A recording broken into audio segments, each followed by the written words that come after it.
नमस्कार, आप देख रहे हैं सिटी पोस्ट लाइव और मैं हूं आपके साथ नेहा मिश्रा। बिहार में चुनाव की तैयारियों को लेकर chief election commissioner Dnyaneshwar Kumar ने रविवार को पटना में प्रेस कॉन्फ्रेंस की। उन्होंने कहा कि बिहार में एसआईआर पूरी तरह सफल रहा।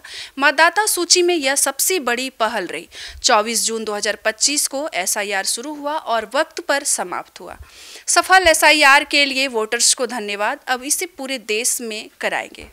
इस मुद्दे पर बातचीत करने के लिए हमारे साथ हैं श्रीकांत प्रत्युष। तो सर, आज सवाल ये है कि चुनाव आयोग ने तो बड़ा दावा कर दिया है। बिल्कुल, एसआईआर को लेकर बहुत सवाल उठ रहे थे। राहुल गांधी ने वोटर अधिकार यात्रा की, तेजस्वी यादव ने भी बिहार अधिकार यात्रा की।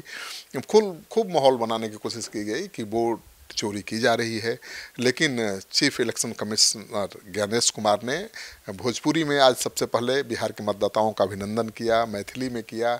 भोजपुरी में कहा कि रउआ के कोटि कोटि धन्यवाद जताओ तानी। फिर मैथिली में भी मतदाताओं का अभिनंदन किया और कहा बिहार के सब मतदाता के अभिनंदन करतानी। उन्होंने कहा चुनाव को भी छठी मैया की महापर्व की तरह मनाएं। चीफ इलेक्शन कमिश्नर ने कहा कि 90,217 बूथ के लेवल ऑफिसर ने बिहार में बेहतर काम किया है। पूरे देश में बनने वाले बूथ लेवल ऑफिसर के लिए बिहार एक प्रेरणा का स्रोत है। तो बहुत तारीफ की एसआईआर की प्रक्रिया की और उन्होंने कहा कि बूथ तक मोबाइल ले जा सकेंगे मतदाता। पहले तो बूथ तक अलाउ नहीं था ना मोबाइल ले जाना, लेकिन अब आप मोबाइल लेके चले जाइएगा। हाँ, रील्स देखते हुए पहुंच जाइएगा मतदान केंद्र तक और वोट दे लीजिएगा, क्योंकि अब बूथ सेंटर से 100 मीटर की दूरी पर पोलिंग एजेंट भी बैठ सकेंगे।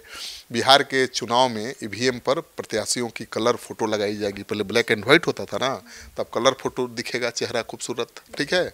आप गोरी है तो गोरा चेहरा दिखेगा, हम काले हैं तो काला दिखेगा। तो पोलिंग बूथों की 100% वेबकास्टिंग की जाएगी, मतलब लाइव प्रसारण होगा, तो कोई गड़बड़ी की गुंजाइश नहीं होगी।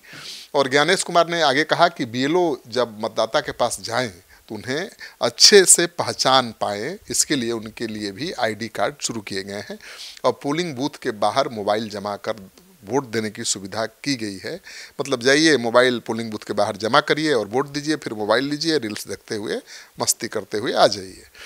इससे पहले मोबाइल घर पर ही छोड़ना पड़ता था और ये बड़ी मुसीबत थी। आज की दुनिया में तो मोबाइल के बिना 1 मिनट कोई रह नहीं पाता है। तो चुनाव आयोग ने ये आपकी समस्या खत्म कर दी है। चीफ इलेक्शन कमिश्नर ने कहा कि अब बिहार के अलावा देश के किसी भी बूथ पर 1200 से ज़्यादा वोटर नहीं होंगे। आपको पता है नेहा कि बिहार के राजनीतिक दलों ने मुलाकात की थी चुनाव आयोग से और ख़ासतौर पर एलजेपी रामविलास गुट के नेताओं ने मांग की थी कि किसी भी मतदान केंद्र पर 800 से ज़्यादा वोटर नहीं होने चाहिए, जहां ज़्यादा हैं उनको कम कर दिया जाए। तो चुनाव आयोग ने तो उनकी ये मांग नहीं मानी है, लेकिन कहा है कि भाई 1200 से ज़्यादा नहीं होंगे। तो एक बड़ी राहत है। सर, सवाल ये भी है कि सर के बारे में चुनाव आयोग ने और क्या कहा? देखिए, सर पर ज़्यादा फोकस था क्योंकि सर को लेकर विवाद भी ज़्यादा है और सर को चुनाव से पहले कराए जाने के सवाल पर चीफ इलेक्शन कमिश्नर ने कहा कि लोक प्रतिनिधि कानून के हिसाब से रिवीजन हर चुनाव से पहले कराना ही होता है और किसी का ये कहना कि रिवीजन चुनाव के बाद होना चाहिए, ये न्याय संगत नहीं है। जब हमारे बीएलओ ने घर घर जाकर मतगणना की, ड्राफ्ट सूची में जिनका नाम आया और उसके बाद सभी राजनीतिक दलों को, सभी बीएलओ को 1 अगस्त से 1 सितंबर तक दावे और आपत्ति दर्ज कराने का मौका भी दिया गया। इसी तरह से किसी भी अयोग्य आदमी का नाम आ गया तो उसे हटाया जा सकता है। तो चुनाव आयोग ने बार बार ये स्पष्ट किया कि भाई कोई घालमेल नहीं हुआ है। सर, कितने फेज में चुनाव होगा? देखिए, चुनाव कितने फेज में होगा आज तो ऐलान हुआ नहीं है। देखिए, 2 दिन से चुनाव आयोग की टीम बिहार में है। 24 को आई थी शाम में और 25 को राजनीतिक दलों के साथ बैठक की थी। हर दल के प्रतिनिधियों ने अपनी अपनी बातें रखी थी सामने, सुझाव, शिकायत, सब कुछ। और उसके बाद शासन प्रशासन के अधिकारियों के साथ सुरक्षा व्यवस्था को लेकर, निष्पक्ष चुनाव कराने को लेकर चुनाव आयोग की टीम ने मंथन किया, घंटों मंथन किया और आश्वासन मिल गया प्रशासन की तरफ से। चाहे चुनाव आयोग आश्वस्त हो गया कि भाई चुनाव की तैयारी के लिए प्रशासन शासन तैयार है। तब आज प्रेस कॉन्फ्रेंस हुआ है और मांग तो है बीजेपी की कि 2 फेज में कराया जाए और जेडीयू ने तो यहाँ तक कह दिया कि एक ही फेज में करा दीजिए। बिहार में तो ना नक्सल की समस्या है, ना अपराध है, तो एक फेज में भी हो सकता है। और पूरे देश में कहीं चुनाव नहीं है तो सुरक्षा बलों की कमी भी नहीं है। लेकिन चुनाव आयोग ने तो अभी ऐलान किया नहीं है। ये ऐलान तो होगा उस दिन जिसका सबको बेसब्री से इंतज़ार है।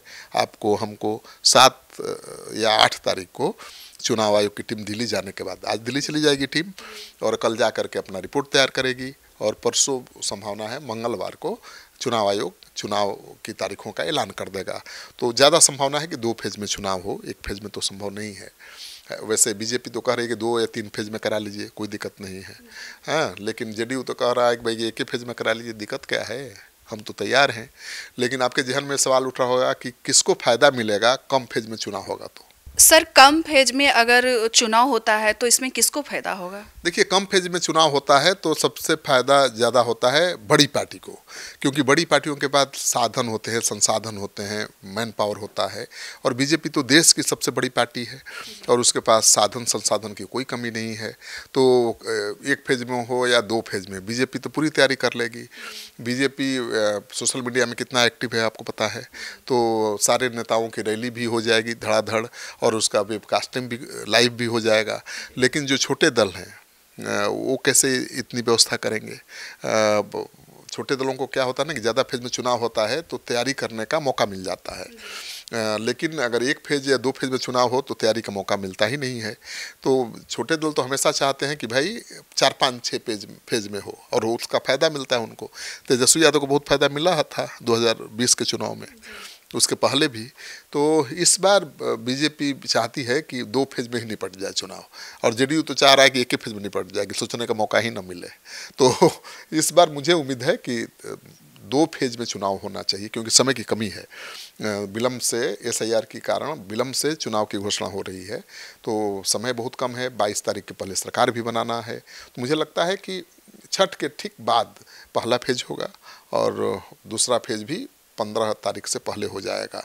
यानी 17-18 तक सब क्लियर हो जाएगा, रिजल्ट सामने आ जाएगा और 22 तक सरकार भी बन जाएगी। और हमारा सर्वे बता ही रहा है कि सरकार किसकी बनेगी। तो ऐसे डिबेट के लिए बने रहिए हमारे सिटी पोस्ट लाइव के साथ। धन्यवाद।